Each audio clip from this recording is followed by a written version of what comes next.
A rescisão do contrato de trabalho causa muitas dúvidas. Veja quais são os direitos do trabalhador. Terminar um relacionamento nem sempre é fácil. Os dois lados precisam entrar num acordo, procurar um cartório e depois assinar o divórcio. Por fim, uma relação trabalhista também não é muito diferente. Para quem trabalha há mais de um ano em uma empresa, a rescisão do contrato precisa ser feita em um sindicato da categoria como esse. Aqui é feita a fiscalização do pagamento das verbas rescisórias. E se estiver tudo direitinho, aí depois cada um pode seguir seu rumo. No Sindicato dos Empregados do Comércio, cerca de 3.500 contratos são rescindidos todo mês. Muitas vezes porque o empregado pede demissão, outras porque o empregador decidiu dispensar o funcionário, como foi este caso. Eu precisei estava apertando um pouco lá na firma e tive que tomar essa decisão. Aqui só não atende dispensa por justa causa quando o empregado ou o empregador comete alguma falta grave, que resulta no fim do contrato. Aí o caso é encaminhado para o Ministério do Trabalho. No ato da homologação, as partes devem estar presentes ou representadas por um procurador. O presidente do sindicato explica que durante o atendimento, os cálculos de verbas rescisórias, como férias, 13º, saldo do salário, são todos conferidos. O sindicato tem a função precípua, instituído na CLT e na Constituição Federal, de assistir à rescisão contratual, assistir o pagamento da rescisão contratual. Evidentemente, para que esse pagamento seja assistido dentro da normalidade da lei, o sindicato tem que fazer algumas conferências. Mas a função do sindicato é todo empregado com mais de um ano de trabalho naquela empresa, no nosso caso efetivo do comércio, ele terá que ser feito, a rescisão terá que ser assistida no sindicato que representa aquela categoria. No nosso caso, nos sindicatos comerciários.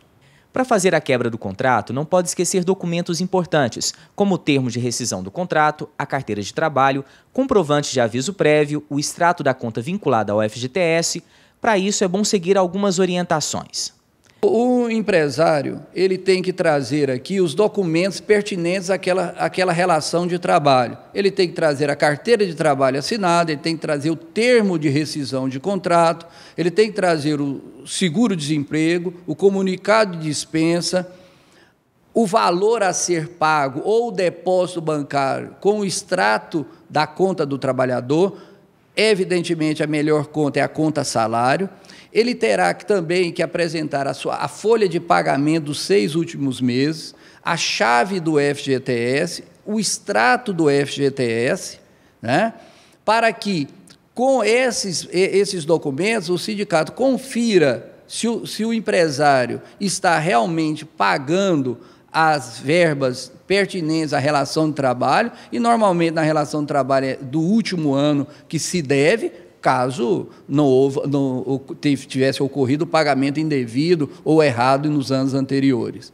E ali o sindicato assiste, no momento, o pagamento daquele valor que era devido ao trabalhador. Ressaltamos aí que, muitas das vezes, existe o pagamento, mas não existe o entendimento entre as parcelas a ser paga ou a quantidade de parcelas. O sindicato tem a prerrogativa de fazer uma ressalva naquela rescisão e ajuizar uma ação para depois receber o restante daquela homologação. Quando o aviso prévio é trabalhado, o patrão tem um dia útil para pagar tudo o que deve ao funcionário.